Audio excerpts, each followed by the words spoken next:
Hi and welcome back to my channel. My name is Sonia Greyson-Newman.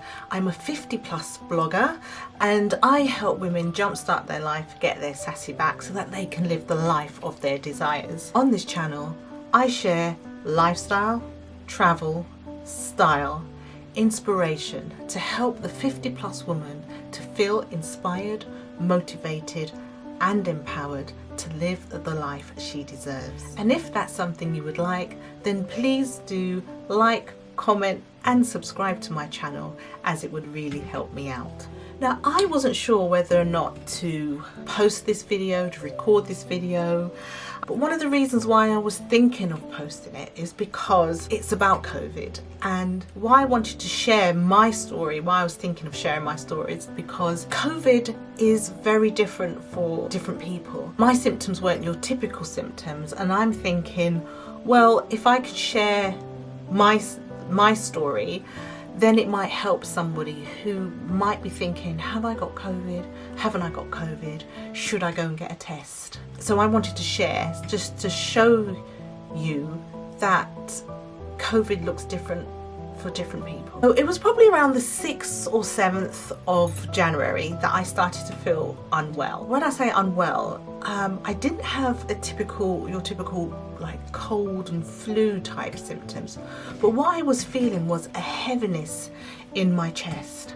So I think it was the 6th or 7th, so let's say the 7th, because that's the date I gave the NHS, just to be on the safe side.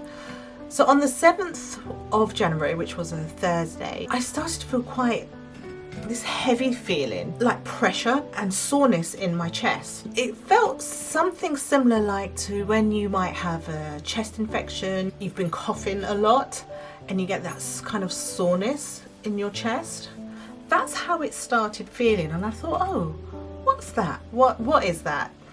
But it developed later to the point where it was like a pulling sensation and a pressure sensation, and it was so uncomfortable that at one point I had to stop what I was doing and take a seat on the sofa.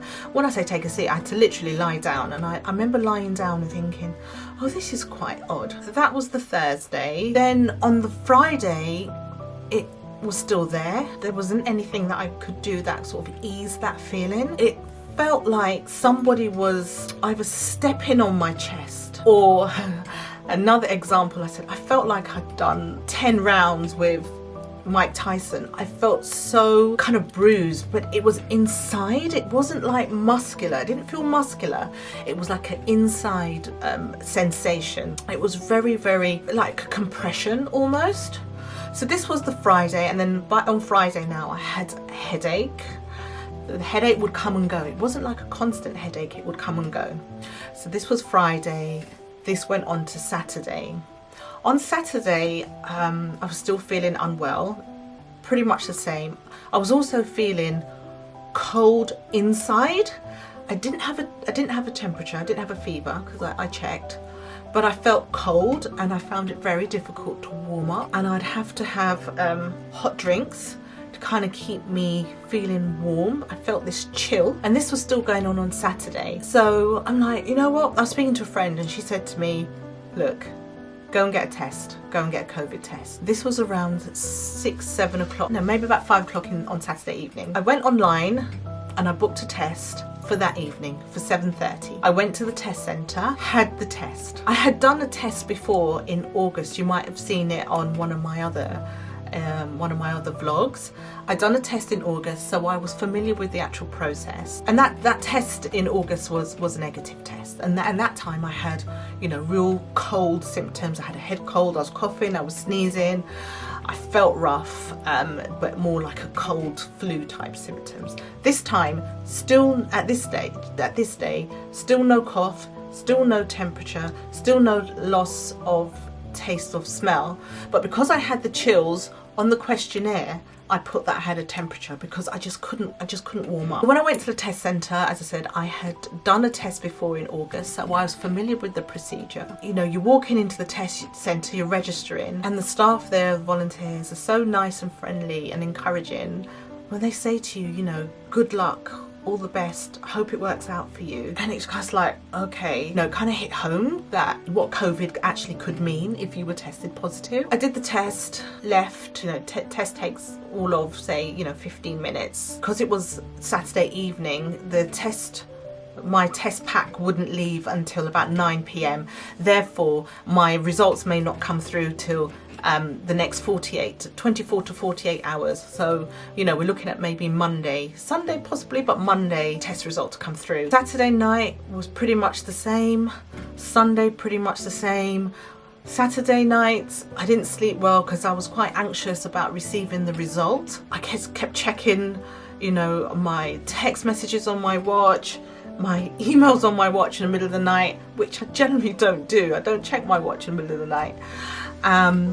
And then all day Sunday I was anxious, and then Monday morning my test result came through very early, so it came through maybe about 7 o'clock or 6 something, because I remember I was still in bed, and I looked at it and I saw it and I literally just gasped. I was like, oh my gosh, I have COVID. And I didn't know what to do. I didn't know whether to wake Tony up and tell him. I thought, no, I just let him sleep. But I was really, really shocked, scared. There was a moment where I felt quite scared, but then I was, I got up and I said, right, okay, that's the test result, but I am going to do everything that I can to minimize my symptoms getting worse than what they were. Of recent, before I had any symptoms, I've been really good with taking my vitamins, having my green drinks, my smoothies, drinking lots of water. I've been exercising. I make a ginger, turmeric, apple cider vinegar, lemon, lime, honey, garlic, cayenne pepper tonic, and I've been having that, once or twice a day.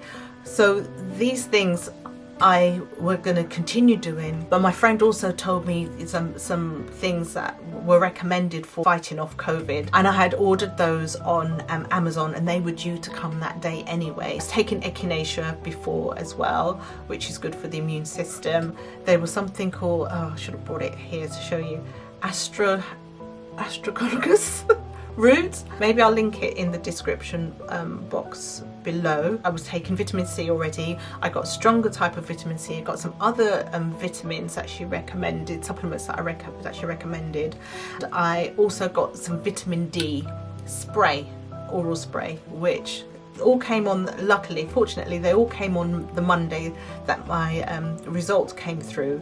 So I started taking these things straight away. So my symptoms, what did they look like? I never developed a cough. I never lost taste or smell. I didn't have a high fever. However, the weekend after, my temperature did fluctuate and started to fluctuate. I started to feel very tired, but I was able to move around, help myself, do all the things that I needed to do, cook, etc. And in between that, I would rest and just be on the sofa, watching TV and, sleeping if I needed to sleep, and just really not doing much, but trying to keep, in a sense, active as well, so that I wasn't giving into it completely. This chest pain just wouldn't go, and I still have this chest pain after my results, and I was still having this chest pain. I then called 111. I was speaking to people, and they said, look,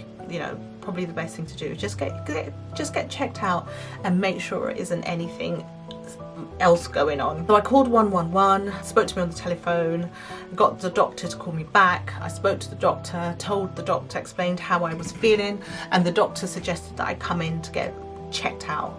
So I went in, and I wasn't worried really, but I went in and they checked my heart, they did an ECG, checked my blood oxygen levels, which I have been monitoring again on my Apple Watch. I've been monitoring those vitals, and they weren't showing any cause for concern anyway, but it was also good to go in and have the professionals check it and give you their readings. So those were fine. They listened to my chest. My chest was clear. My blood pressure was fine. I do have high blood pressure, but my blood pressure was fine, so that was good. And they said to me, look, just for the pain that you're feeling, maybe just take ibuprofen and paracetamol and just continue resting. What I was finding is that where I was feeling tired sometimes was talking. If I was talking for long periods of time,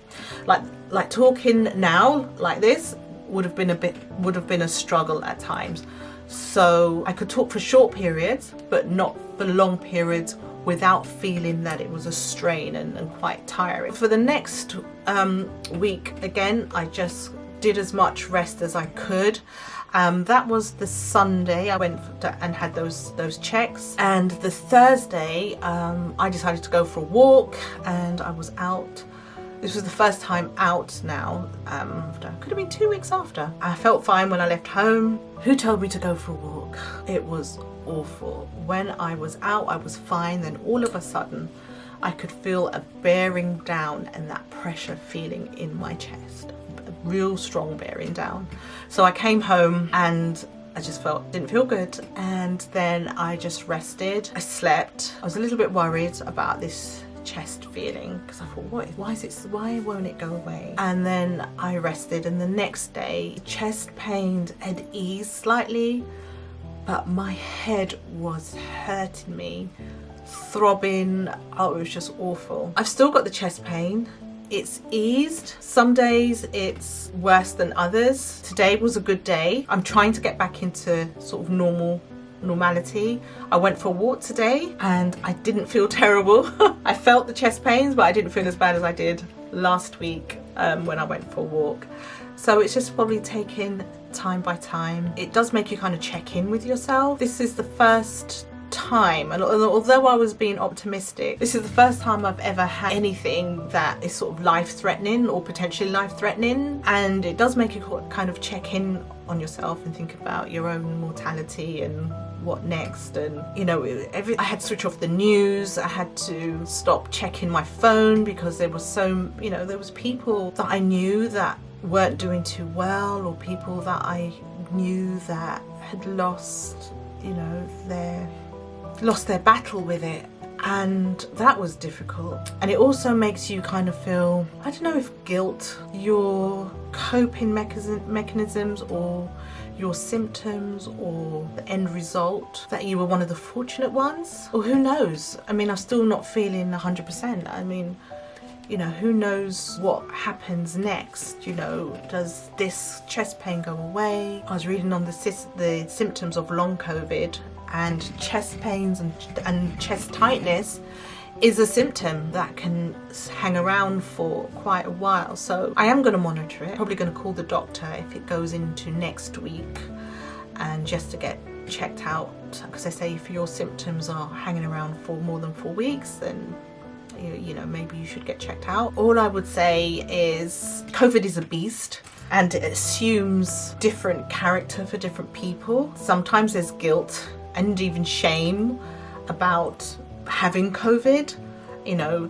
Do you share it? Do you tell people? People are asking, how did you catch it? You don't know how you caught it. Does it matter how you caught it? Were you being careful? Did you break any rules? If you did all of those things, you can still catch it or get it. I was watching the news a number of weeks ago before my positive test, where a man said he did not leave his house since March. He is a cancer patient, and he has been shielding between March and either December or January, and he caught COVID and was in hospital and on a ventilator and getting oxygen. And he didn't go out, he didn't leave his house. So maybe he caught it from shopping delivery that came in, and he said he did everything what he considered right. He sanitized and washed his hands and all of that, and he still caught it. So that's just, you just don't know. I thank all my friends and family checking in on me, people sending messages through social media if they hadn't seen me posting and so forth. I didn't announce it at the time. That I had it, I just sort of took time out and just thought, okay, as I'm coming out of it, I will share. Please do share if you have had it, what your experience was, Were your symptoms similar to mine? I'd be interested to know, you know, are you suffering from long COVID? So yeah, so that's my story. As I said, I don't know how I'm going to share this, if I'm going to put it in a vlog or if I'm going to have it as a standalone video.